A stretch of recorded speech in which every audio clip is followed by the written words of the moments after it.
The Silent Observers. The Galactic Trade Summit convened once every solar cycle on Epsilon 7, a massive space station that floated in neutral territory between the 5 major powers of the known universe. The station itself was a marvel of engineering, constructed over 3 centuries by the combined efforts of dozens of civilizations. Its crystalline spires reached outward like frozen lightning, each one housing different species in environments tailored to their biological needs. Today, the Grand Assembly Hall buzzed with activity as representatives from 300 worlds gathered for the opening ceremony. The air shimmered with translation fields, converting thousands of languages into comprehensible speech. Beings of every imaginable form filled the tiered seating, from the towering Vortan warriors with their scales gleaming like polished obsidian, to the floating Zelthian scholars whose bodies consisted of pure thought, given temporary form through advanced technology. At the far entrance, almost unnoticed by the gathered powers, 3 humans walked into the chamber. They wore simple gray uniforms bearing the emblem of the Terran Coalition, a blue and green sphere representing their homeworld. Leading them was Ambassador Michael Torres, a man in his 50s with graying hair and steady eyes that had seen more than most would believe.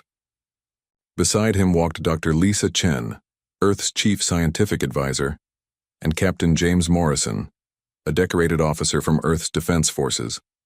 The Vortan delegation noticed them first.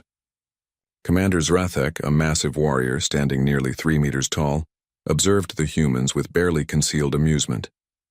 His scales rippled with colors that indicated his emotional state to those who understood Vortan biology.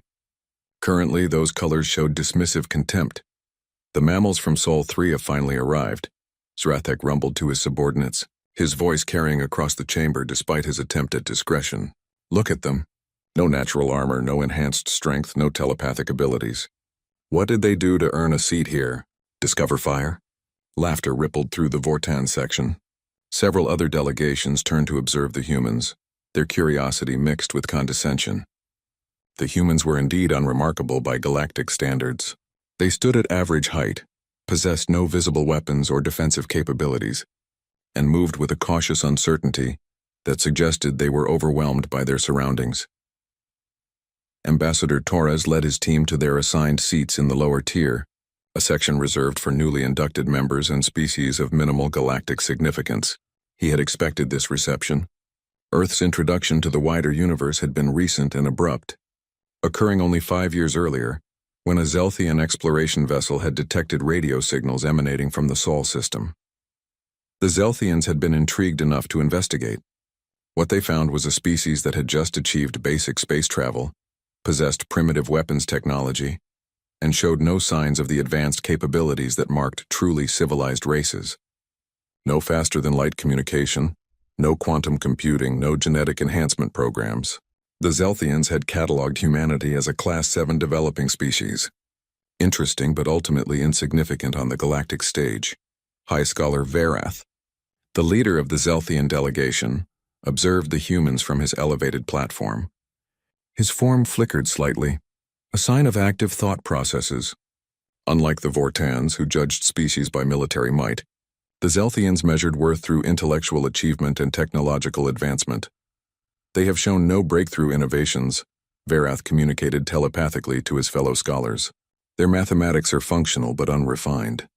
Their physics understanding is centuries behind our current models. Their approach to problems is linear and lacking in dimensional perspective. I fail to see why the Council granted them observer status so quickly. Another scholar responded, the regulations require it once a species achieves basic space travel and requests contact. Though I agree their contributions will likely be minimal. Perhaps they will learn something from observing true civilization. The summit's opening ceremonies proceeded with traditional grandeur.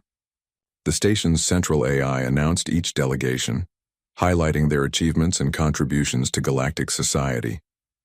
The Vortans were praised for maintaining peace through strength, their military prowess having ended countless conflicts through sheer deterrence. The Zelthians were honored for their scientific discoveries that had advanced every field of knowledge. The Mirian Collective received recognition for their agricultural innovations that fed billions across dozens of worlds. When the humans were announced, the description was brief and somewhat embarrassing. The Terran Coalition, representing the Sol system, recently achieved basic space travel and has expressed interest in joining the galactic community. They have provided detailed information about their world's biodiversity and cultural practices. Captain Morrison felt his jaw tighten at the dismissive tone, but Ambassador Torres placed a subtle hand on his arm. "Patience, James," the ambassador whispered. "We knew this wouldn't be easy. Let them underestimate us. It's not the first time humanity has been counted out." The ceremony continued for another hour, filled with speeches and presentations that showcased the achievements of established powers. The humans sat quietly observing everything, their expressions neutral despite the occasional pointed comment directed their way. Then, in the middle of a particularly long speech about trade agreements, alarms began blaring throughout the station. The hall's central display activated, showing an urgent transmission from the outer system. A Mirian transport convoy carrying agricultural supplies to a border colony was under attack. The image showed chaos. 5 cargo vessels, massive and slow, were being harried by a dozen smaller attack craft. The attackers moved with predatory precision, their weapons tearing through the cargo ship's minimal shielding. Escape pods were launching desperately, scattering like seeds in a storm. "This is Convoy Leader Preeth," a panicked voice crackled through the speakers. "We are under attack by unknown hostiles. Requesting immediate military assistance. We have over 2,000 crew members aboard these vessels. Our shields are failing. We need help now." The assembly hall erupted into concerned discussion. Commander Zrathek stood immediately, his massive form drawing attention. "The Vortan Empire will dispatch a military response immediately. How far is the convoy from this station?" The station AI responded in its emotionless tone. "Convoy is located 4 light hours from Epsilon 7. Vortan vessels currently docked can reach the location in approximately 6 standard hours at maximum speed." 6 hours? Prith's voice was desperate. "We don't have 6 hours. Our shields will fail in 30 minutes. High Scholar Verith's form solidified slightly as he focused on the problem. "Can we establish a communications link with the attackers? Perhaps this is a misunderstanding that can be resolved through dialogue." The station AI attempted to open channels to the attacking ships but received no response. The assault continued without pause, the attackers methodically destroying one cargo vessel after another with cold efficiency. Other delegations began offering assistance, but each faced the same problem. The convoy was too far away, and their ships were either not designed for combat or not fast enough to arrive in time. The discussion grew heated as various powers argued about jurisdiction, response protocols, and whether this attack even warranted military intervention from summit attendees. Ambassador Torres watched the display with growing tension. The escape pods were being targeted now. The attackers weren't just after cargo, they were trying to kill everyone. He turned to Captain Morrison and Dr. Chen, his voice low and urgent. "James, do we have any ships in range?" Morrison pulled up a small datapad, checking Earth's limited space fleet positions. His eyes widened slightly. "Sir, the UNSS Endeavour is conducting survey operations in Sector 7-9. That's only 2 light hours from the convoy's position." "The Endeavour?" Torres frowned. "That's a science vessel, isn't it?" "It is, but it's also equipped with the new drive system we've been testing. The quantum compression engine. If it works as designed, we could cut travel time significantly." Morrison hesitated. "But sir, the Endeavour has minimal weapons." "It's not a warship." Dr. Chen leaned in, her mind already racing through possibilities. "We don't need weapons. We need speed and intelligence. Michael, we have to try." Torres looked at the display, watching another escape pod explode in a flash of light. 2,000 souls were dying while the galaxy's greatest powers debated procedures and response times. He made his decision. Standing from his seat, Ambassador Torres's voice cut through the arguing delegations. "The Terran Coalition has a vessel within 2 hours of the convoy. We're offering immediate assistance." The hall fell silent. Hundreds of eyes, sensors, and other perception organs focused on the human who had dared to interrupt the senior powers discussion. Commander Zrathek's scales rippled with colors indicating disbelief and amusement. "A human vessel?" The Vortan commander's laugh was like grinding rocks. "What do you have out there, Ambassador? A cargo hauler? A passenger transport? This situation requires military intervention." "With respect, Commander, this situation requires someone who can arrive in time to matter," Torres replied evenly. "Your vessels are 6 hours away. Ours can be there in under 2. High Scholar Vareth's form flickered with what might have been curiosity. Impossible. No ship can traverse 2 light hours in under 2 standard hours. The physics don't support such speeds outside of quantum tunneling, and your species has demonstrated no understanding of those principles. We've been busy, Dr. Chen said quietly, a slight smile playing at her lips. The Mirian delegate, an insectoid being with multiple compound eyes, clicked forward anxiously. If you truly can help our people, we beg you to try. But please understand the attackers are heavily armed. Your crew would be in grave danger. Morrison stood beside his ambassador, his military bearing evident. Ma'am, with respect, danger is something humans understand very well. We'd like permission to proceed. The various delegations looked at each other, silent communications passing between them. The consensus was clear in their expressions. They believed the humans were either lying about their capabilities or about to get themselves killed. Either way, it would be an educational experience for the naive newcomers. Very well, Vareth finally announced. The Terran Coalition has permission to respond to the crisis. We will continue preparing our own forces as backup. Torres nodded curtly and activated his communication device. Within seconds, he had established a secure link to the UNSS Endeavour. Captain Sarah Williams, this is Ambassador Torres. We have a situation that requires immediate action. On the bridge of the Endeavour, 2 light hours away, Captain Williams listened to the briefing with growing determination. Her ship was crewed by only 60 people, scientists and engineers mostly, with a small security detail. They had been mapping asteroid fields and conducting geological surveys for the past 3 months. Now they were being asked to confront hostile attackers and rescue thousands of civilians.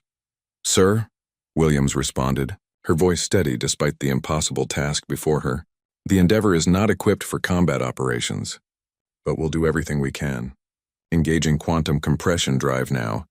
The Endeavour transformed from a slow-moving research vessel into something that made the station's sensors scream warnings. Space itself seemed to compress around the ship as it accelerated at speeds that should have been impossible.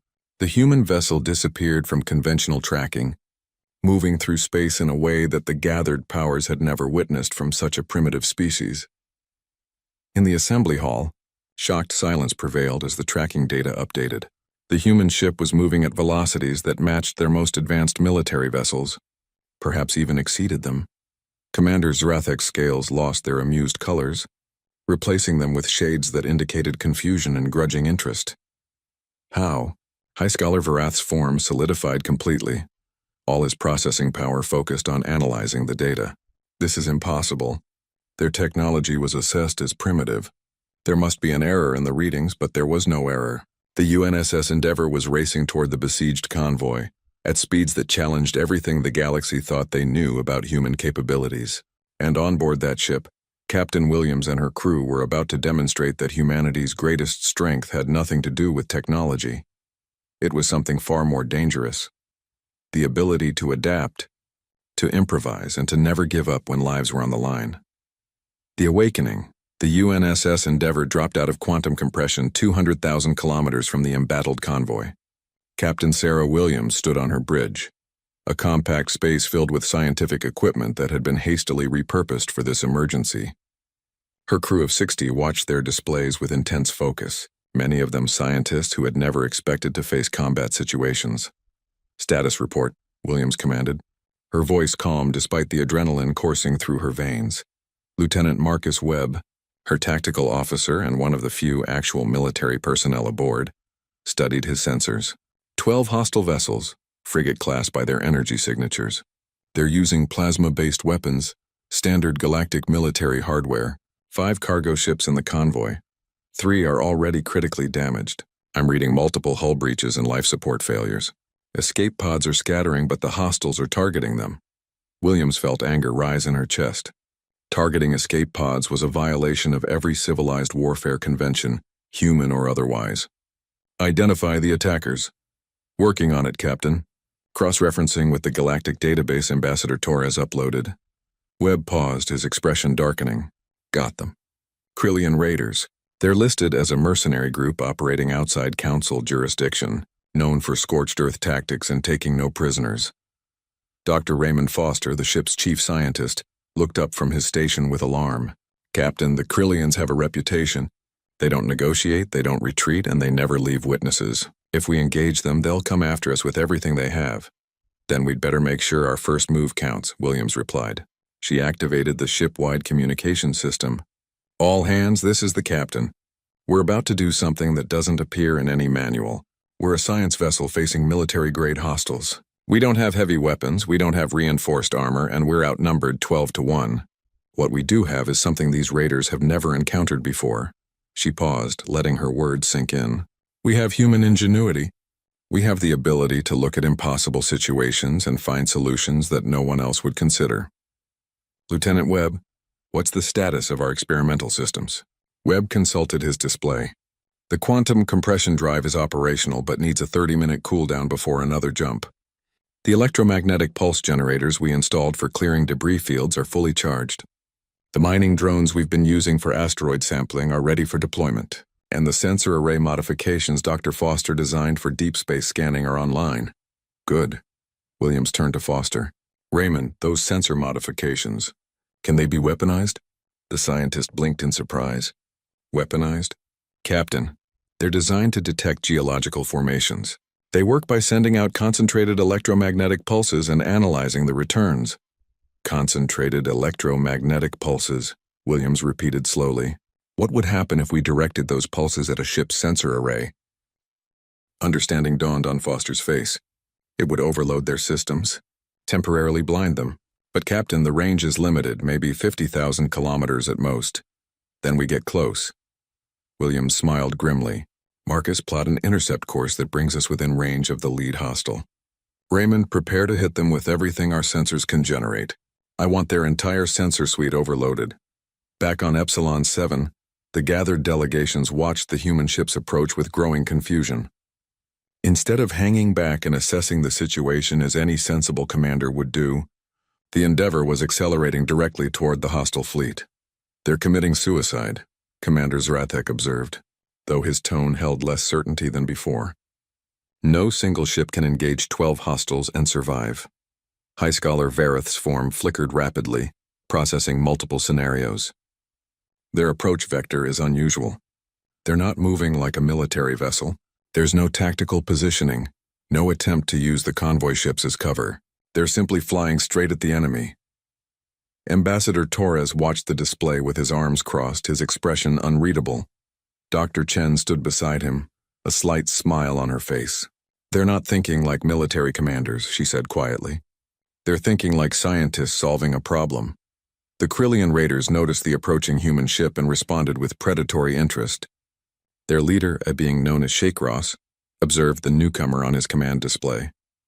The Krillians were reptilian in appearance with scales that had evolved for their harsh homeworld. They communicated through a series of hisses and clicks that their translator converted into galactic standard. New contact approaching at high speed, his tactical officer reported. Single vessel, unknown configuration. Energy signature is minimal. Weapon systems appear limited.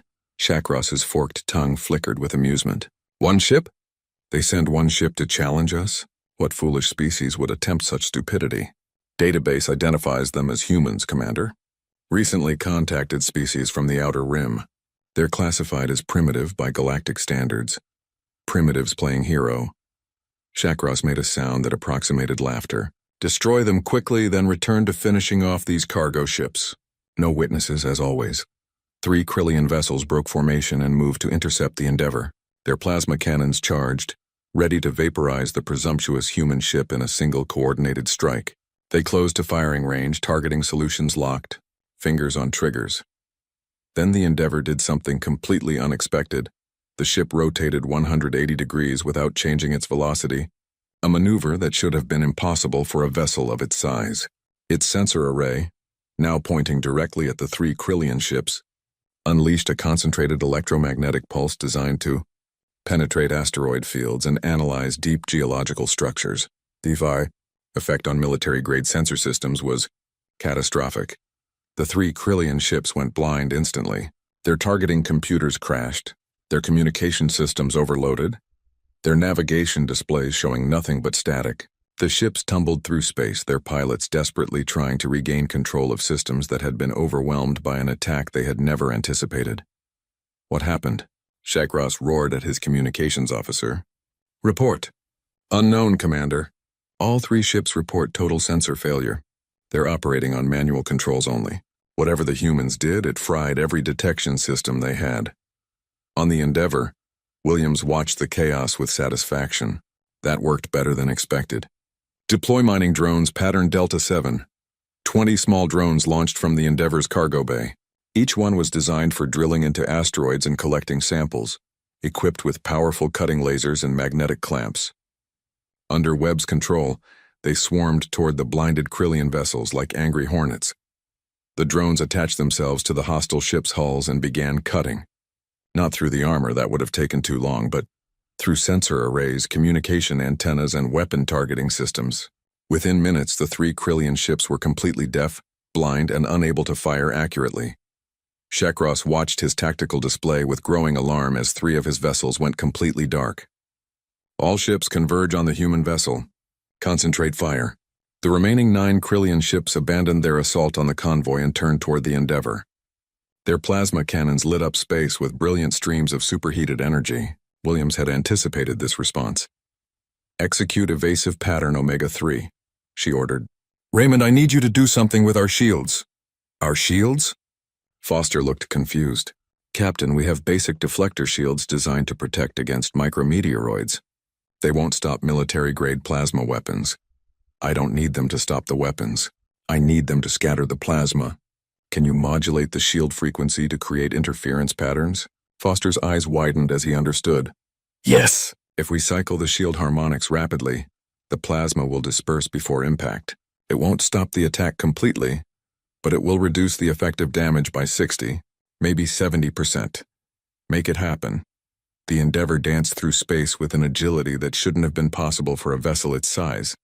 The quantum compression technology that powered its engines allowed for rapid directional changes that defied conventional physics. Plasma bolts that should have struck dead center instead grazed past, their energy scattered by rapidly modulating shields. But Williams knew they couldn't keep dodging forever. The Krillians were adjusting their tactics, attempting to box the Endeavor in with crossfire. She needed to change the dynamic of the engagement entirely. Marcus, how many of those EMP generators do we have left? 4, Captain. But they're designed for clearing debris, not combat. They have a limited range and take 90 seconds to recharge between pulses. That's 90 seconds more than these raiders expect us to have. Prepare to fire on my mark. Williams studied the tactical display, watching the Krillian ships move into formation. They were clustering together, trying to create a kill zone that the Endeavor couldn't escape. That clustering was exactly what she needed. Now, Marcus. Hit them with everything! 4 EMP generators fired simultaneously, releasing electromagnetic pulses that rippled through space like invisible tsunamis. 6 Krillian ships caught in the overlapping fields experienced cascading system failures. Their shields collapsed, their weapons went offline, and their ships became little more than drifting metal coffins. On Epsilon 7, the assembly hall had gone completely silent. Every delegation watched the impossible unfold on their displays. A single human science vessel was systematically dismantling a Krillian raider fleet using weapons that weren't even designed for combat, Commander. Zrathek's scales had shifted to colors indicating shock and reassessment. How are they doing this?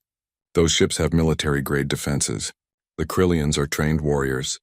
How is a science vessel defeating them? High Scholar Vareth's form was flickering so rapidly it was almost strobing.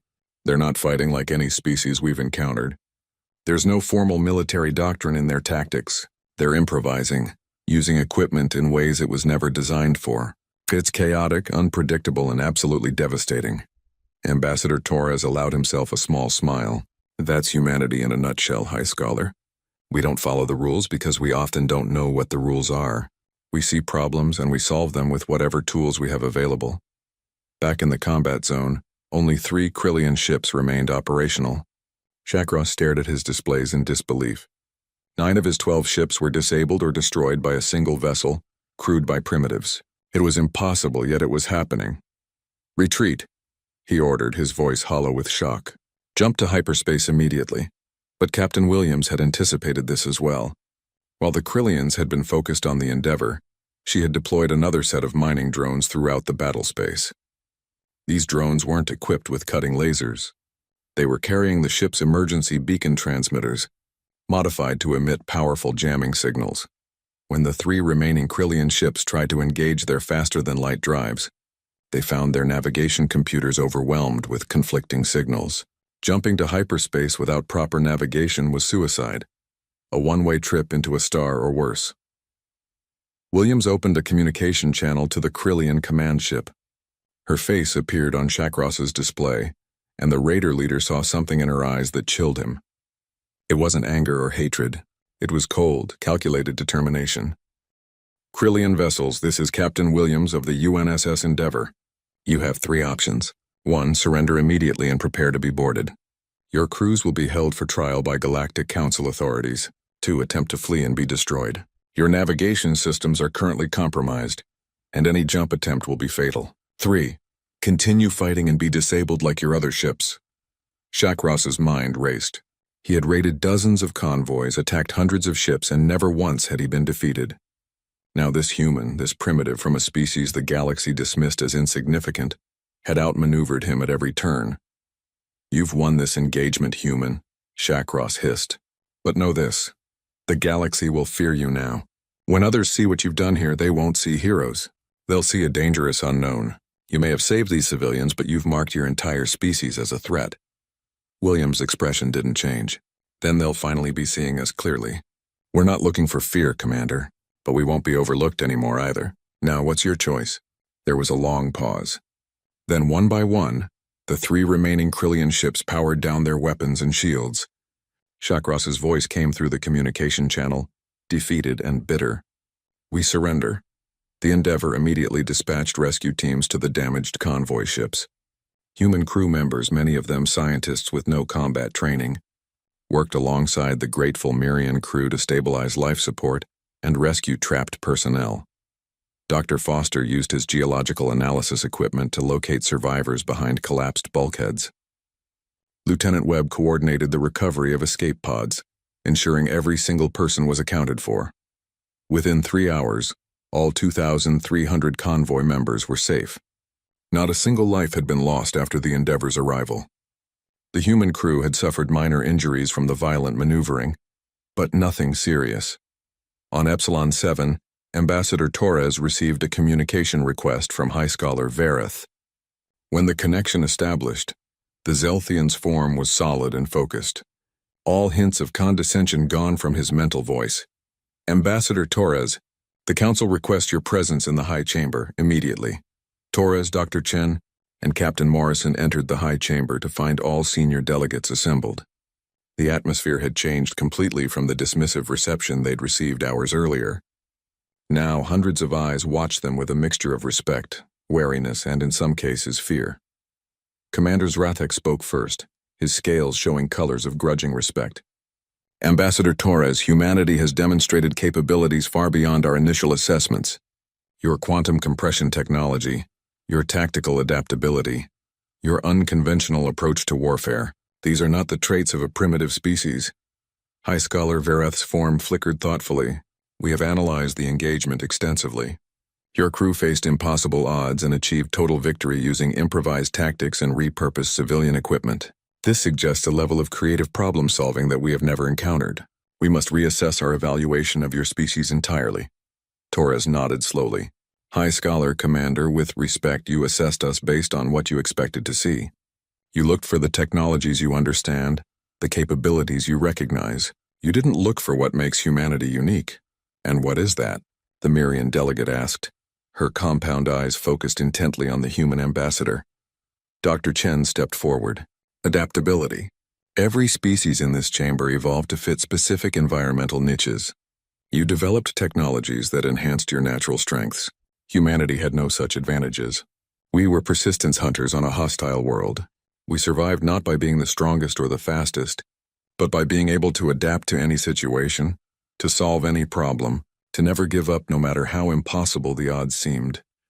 You survived by being unpredictable, Verith observed, by thinking in ways that other species cannot anticipate. We survived by being creative, Torres corrected gently, by looking at every tool, every resource, every possibility, and asking not what it's designed for, but what it could be used for.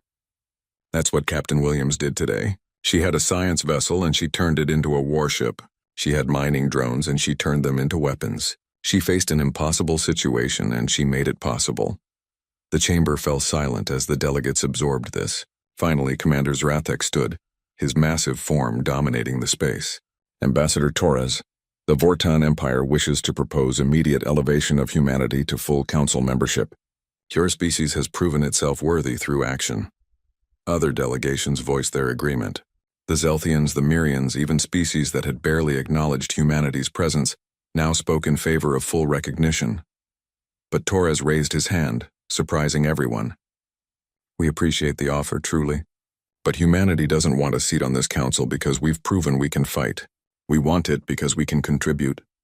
Today wasn't about showing our military strength. It was about showing that we care about lives, all lives, regardless of species or origin. That's what makes us human. He looked around the chamber, meeting the eyes of beings from across the galaxy. The galaxy overlooked us because we seemed weak. But strength isn't just about weapons or technology. It's about character, about determination, about standing up for what's right even when it seems impossible. If you give us a seat on this council, it won't be because you fear us. It will be because you trust us to do the right thing, even when it's hard. High Scholar Verath's form solidified completely, and for the first time, something like emotion colored his telepathic voice. Ambassador Torres, I believe I speak for the entire council when I say that humanity has not only earned our respect today, you've earned our trust. Welcome to the Galactic Council as full members. The chamber erupted in sounds of approval, dozens of species showing their agreement in their own unique ways. Ambassador Torres bowed slightly, acknowledging the honor, while Captain Morrison stood straighter with pride, and Dr. Chen smiled with satisfaction. They had come to this summit overlooked and dismissed. They were leaving as equals, not through conquest or intimidation, but by demonstrating the very best of what humanity could be. The galaxy had learned its lesson. Never again would they make the mistake of underestimating the species from Sol 3. Humanity had arrived on the galactic stage, and the universe would never be the same.